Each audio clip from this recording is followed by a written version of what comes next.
Yo, what's good, everybody? Welcome to another edition of the Scoreboard for Monday, August 23rd, 2021. I'm one of your hosts today, Eric Sundblad. I'm Maddie Evans. I didn't give you a good lead-in to that. No, but it's fine. So, you know, it was an awkward torch handoff, but you did it. You caught it. And that's what we're all about here on the Scoreboard, catching up with the latest sporting news around Eagle County. And this week was the kickoff, finally, of fall sports season for your Battle Mountain Huskies. They've got two sports in action this weekend, two soccer games, as well as a golf tournament that took place in Battlement Mesa. We're going to fill you in on all of the results from those two soccer games, as well as the golf game, and maybe a fun hiking surprise. Who knows? Who knows? Who can say? Who knows? I have a question, and maybe you can answer this. Maybe yes. This is just going to go out into the universe and someone else can answer it for us. How is the elevation in golf? Like, playing at a higher elevation, does that make it more difficult? These kids are training at such a high elevation, and then traveling to something so much lower, does it affect their golf game at all? I would assume that it would be more difficult to go to lower elevation just based on more oxygen content, thicker air, if you will. Grand Junction isn't too much lower than us here. I believe they're at like a Denver elevation, 5,000 feet, and we're at 8. So, I mean, it's significant, but not 3,000 feet. That's huge. That's quite a bit for some people. We're going to ask a golf expert today, and we're going to find out I hope so. if training in Vail affects them when they go to Grand Junction. That's a great question, Maddie. That's why you bring it along here. Yay, I contribute. You always contribute, and we're going to contribute to your knowledge of Eagle County sports when we come back from this short little commercial break.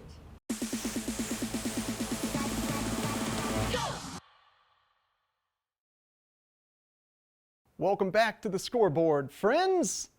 Well, it's officially the kickoff of fall sports season here in Eagle County, and your Battle Mountain Huskies boys soccer team had 2 games this week, a back-to-back.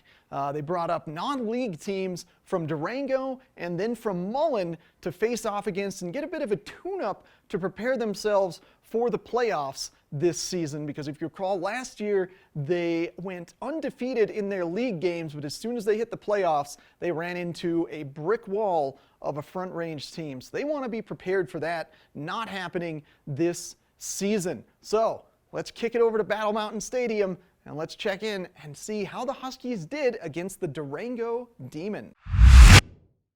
Here we go to start the game off against Durango. Battle Mountain came out absolutely fired up. They were looking fast.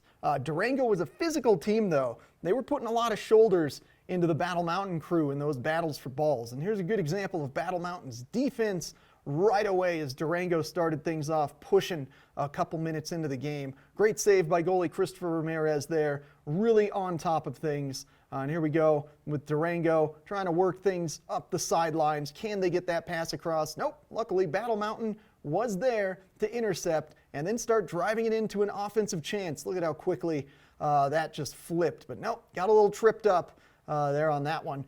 Back to the other side of the field here. Chris Ramirez starting an offensive chance up to his defender. A little deke move, little kick up pass, nice intercept, one touch. There we go, making our way up, over to the center, back to the defender. Good ball work by your Battle Mountain Huskies to start the game off against Durango. Durango did play great defensively until Sam Kuntz comes in. Boom! Open scoring up. First goal of the season for your Battle Mountain Huskies.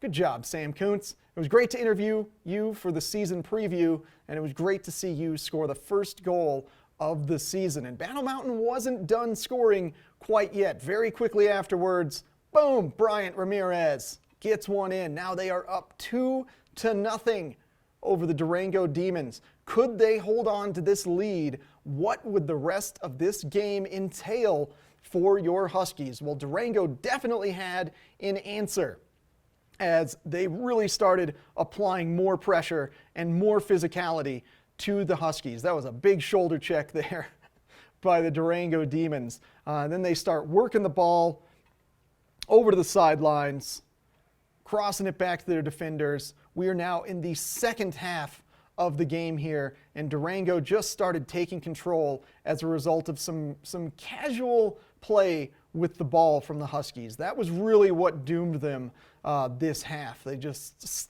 they kind of lost a little bit of mental focus.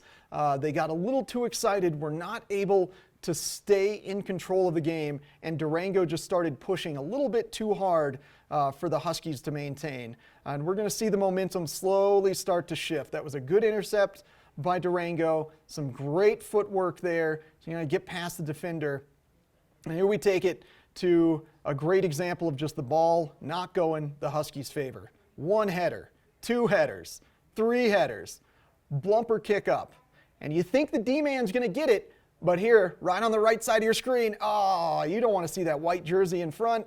Boom, breakaway goal by Durango. They are now down just 2-1. And very quickly after that, a little mental mistake by Chris Ramirez allows Durango to tie things up.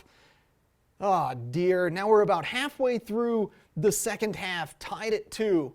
Battle Mountain started flipping the switch, really tried to score again. Sam Kuntz couldn't get that 2-on-1 pass over with about a minute left in the second, so we'll take it to the first overtime. And I definitely want to mention it was just the first of 3 overtimes. That's right, folks, this was a triple overtime game. A triple overtime game. So we are looking at Battle Mountain now with the ball on the sidelines. They're going to try to get it across. They tried to work this a lot. Work it from the sidelines back to the center. Try to get one of those good 2-on-1 goals. That was a lot of their offensive scheme throughout the course of overtime, but it just wasn't going for them. They kept trying to push, kept trying to push. There we go. Can we get it across? Can we get it across? No, can't quite get it across there. And now from the sidelines, over, center, and goalie was able to intercept that.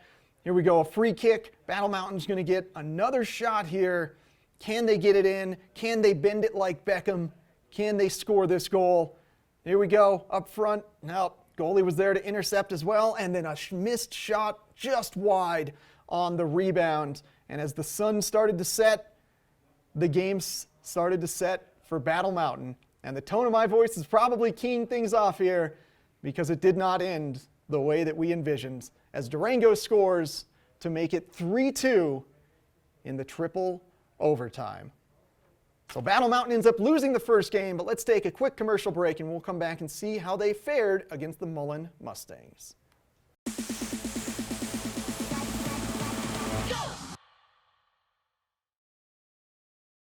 With all the great fall sports kicking off, soccer is one that's really big here in Eagle County, and especially for these Battle Mountain Huskies. Last year, they didn't get the chance to play a lot of front range teams, and they're really excited to put themselves to the test and play against some great front range teams, and they did that this Saturday. Let's take a look.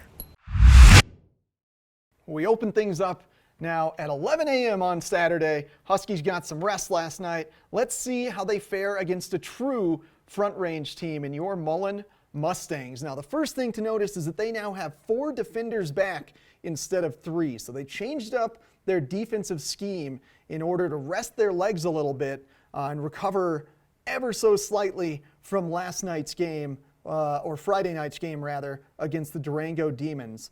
And Mullen came out swinging. They were a fast team. They were swarming the Huskies. Here we go, the Huskies trying to get a good breakout going. Defenseman to midfielder, back to defenseman, try to find some good openings, but they just could not get players in open spaces close enough to make a quick one-touch pass. That was the big thing. Durango, or rather Mullen's defensive scheme really allowed them to keep the pressure on the Huskies. That was some great defense, though, by the Huskies to take that ball away. Here they go, just trying to get some momentum, but no, gotta swing it back to D, let the field kind of play itself out, see what kind of opportunities they can get. And this afternoon's game was really a story of lack of energy and then being overwhelmed by the other team. If Friday night's game was a story of riding the emotional roller coaster and not being able to keep up momentum, tonight was all about mental mistakes and just not having the energy and the drive or the schemes to get through the defense that Mullen was throwing out onto the field. They always seem to have an answer for the Huskies. And here we go with Mullen kind of getting some good one-touch passes in, which is what you want to see out of your Huskies. So this is some good game film for them to watch to see what sort of schemes they want to implement. There's some good defense there by the Huskies to intercept that. Well, a little bit of a flub, lose the ball. Mullen has an answer.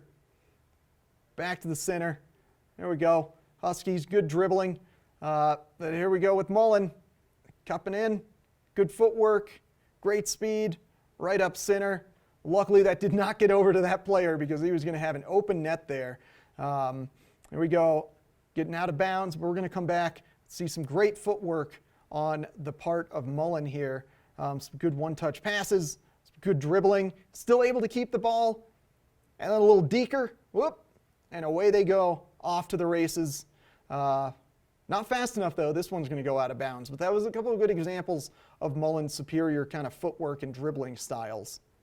Battle Mountain, though, they hung tight in there. Remember, they were a little tired from playing the night before. Chris Ramirez was definitely on point in this game. We're going to see a great leaping save on his part to get that ball out of bounds. Now we're going to move on to, unfortunately, a goal by Mullen. The first goal that they would score, and not the only goal of the day for the Mullen Mustangs, as they just started overwhelming the Huskies in the second half. We're taking it to the second half of the game now. That was your second half kickoff. Down the sidelines comes Mullen. Good interception by Battle Mountain there. Mullen did have a player on that far sideline that definitely could have broken himself away. There you go, Mullen dribbling in. Dribble, good footwork. Cross post. Dang it, cross post and in. Just did not have an answer for that for the Mullen's speed and skill and defensive schemes. So Battle Mountain is a good tune-up game for you. Luckily a non-league game, so it's not going to count in terms of making the playoffs, but it was a great example of what they are going to be facing when they make the playoffs this season. They did have a great last-minute push in the game here. As the second half proceeded, Mullen would continue to score goal after goal after goal. They ended up winning 5-0 against the Huskies. And as the game progressed, as the score got more lopsided, the weather got more and more cranky. It ended up being a bit of a rainstorm to end the game. I had to go take shelter in the press box below the little filming zone. We didn't want to get the camera too wet. But, you know, that's how things go in these back-to-back games. But we were able to catch up with Sam Kuntz, who opened scoring for the Huskies against Durango, got their first goal of the season. He was also part of my season preview, so it was great to catch up with Sam Kuntz after this game. Let's just watch this final little bit of Huskies pressure here with about 5 minutes left in the game. That was kind of it for their chances. Things stayed tight. Mullen just kept pushing. Great ball defense there on Mullen's part. Let's kick it over to Sam Kuntz. Hear what he had to say. Well, after a rough couple back-to-back losses here for non-league games, of course, for the Battle Mountain Huskies, I wanted to catch up again with Sam Kuntz. First of all, congratulations on scoring a goal last night, man. That was sick. Thank you, thank you. Yeah, so it was kind of a tale of two games. Last night, I felt like you dominated coming out early and just a couple little mental mistakes got you. And tonight, you just couldn't get any momentum. Yeah, it was hard yesterday. We went into halftime 2-0 and we were feeling good, and just a couple mental mistakes, like you said, kind of got us down a little bit. And it was a fun game, though, going into overtime, but it would have been better if we came out with the victory. And then, as you said, today, we coming into this game, everyone's hurting from last night, 2 big games in a row, but this is what we wanted. This is us proving how good we are, because we didn't really know that last year. So. Yeah, and you definitely outplayed Durango. Yeah. Like, almost the whole game. It just one of those triple OT heartbreakers. Very unfortunate. Yeah, absolutely. So what, after playing Mullen today, what are kind of the lessons going forward against the Denver teams? Anything to pick up on there, or was it just more just being tired from last night? Well, it's kind of both. Yeah, we were tired from last night, but we'd rather have this game than not have it, because we need to start playing some of these teams if we want to go deep in playoffs this year. But we need to really, we know we are a good team, and sometimes we see a couple goals down, and we just get in our heads about it, and just staying positive about how good we are, because we know we're good. Yeah. So. Yeah, it's all about being level-headed. You know, it's so sure. hard to not ride the waves of success and failure, even throughout a game like last night. Yeah, for sure, for sure. All right, man. Well, thank you so much for joining me. Much appreciated, Sam. Congrats again on opening the season with a goal, and best of luck going forward, dude. Thank you. Thanks for tuning in to the Scoreboard. We got plenty more coming up next.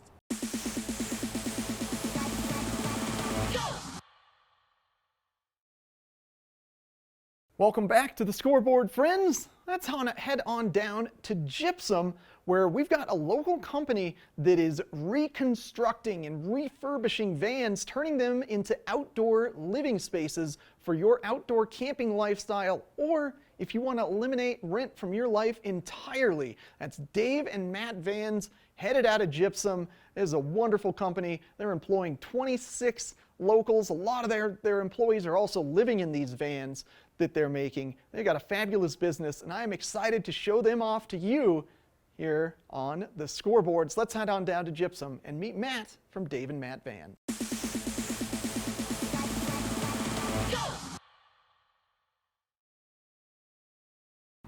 With so many amazing outdoor activities to engage in Colorado, the United States, nigh the world, you're going to want to start bringing all of your outdoor activities with you in maybe even your new home and saving rent.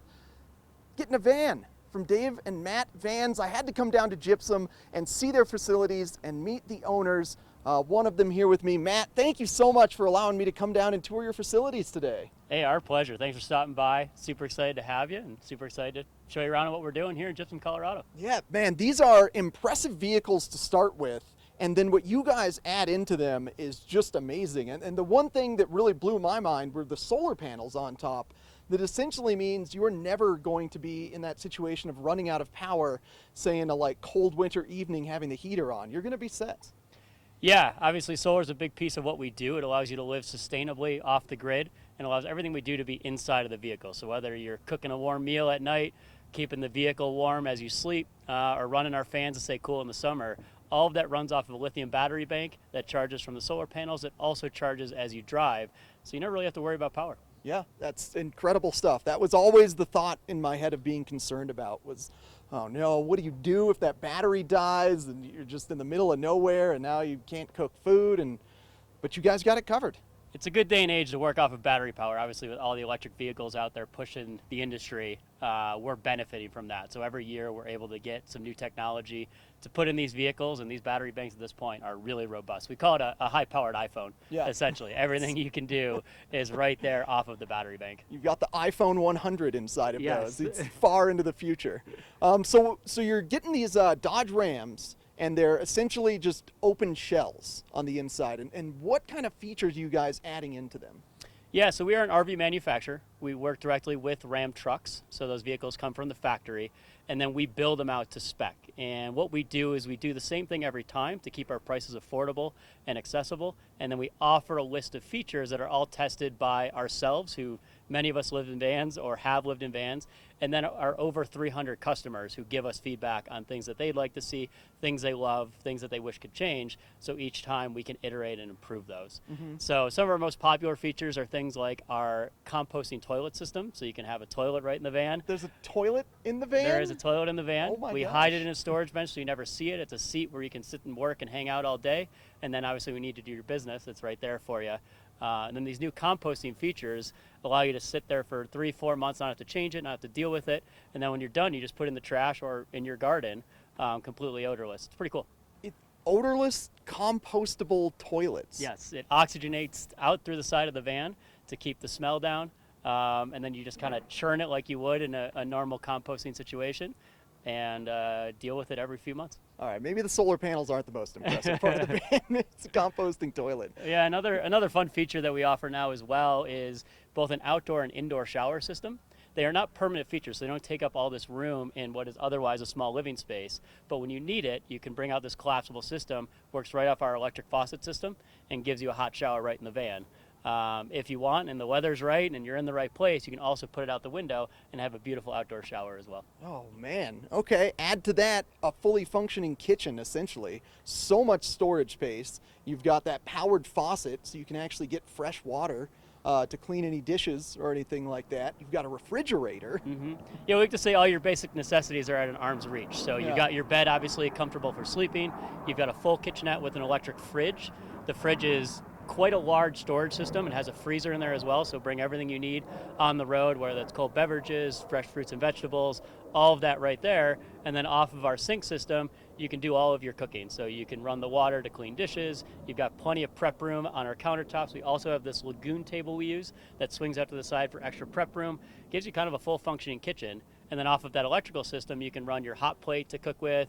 You can run an induction cooktop. You can run a Instapot, a crock pot, you name it. Whatever you like to cook with can run off of the electrical system. Yeah, and that's not going to drain the battery because of the solar panels, and as you're driving, it also charges the battery. Yeah, so our system's fully expandable. We meet our customers' needs, so we get to feel for what their use case is going to be, how long they're going to be in the vehicle, what they tend to cook with, and then we can match that with our electrical system to be something that you never have to worry about.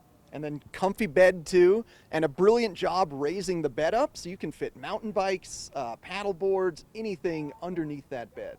So you guys are a little bit back ordered right now, but if somebody sees this, they're really interested in it, they want to get down on one of these vans, what's the best approach and kind of the steps to take? Yeah, so we do everything digitally. If you go through our website, you can custom build your Dave Matt van. It lets you see our base pricing, it lets you see all of our add-on options, it live prices it as you go. You can also go through the financing route. So we have a calculator on there. You can start to play around with the different rates, the different terms, what you'll see your monthly rate's going to be. And then through that process, when you're ready, you just punch that through. It kind of goes through with our van builder application. That goes into our sales team. And then they reach out with either a call, email, we can even text message to start answering questions. And we like to say they just want to talk vans. They want to figure out what your lifestyle is, how you're going to use the van, make sure we have the right electrical system for you, make sure we have the right features for you to get on the road, whether that's full-time or part-time. And from there, we are 1 to 3 months is our general turnaround time. We've upped our production. We're doing about 25 to 30 of these a month.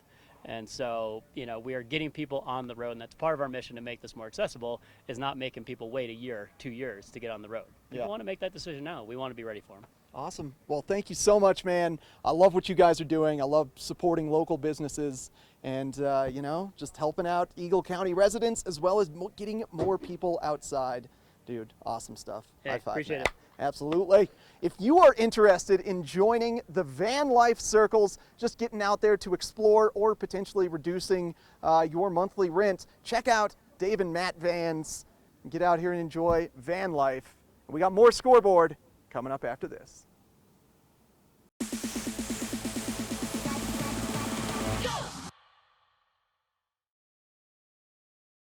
Thanks for tuning in to the Scoreboard on this fabulous Monday, friends, or any day if you're watching it on YouTube. Every Monday at 6 p.m. we premiere the Scoreboard, and then the following day we put it up on our YouTube page. Now this week, sports continue en masse here in Eagle County.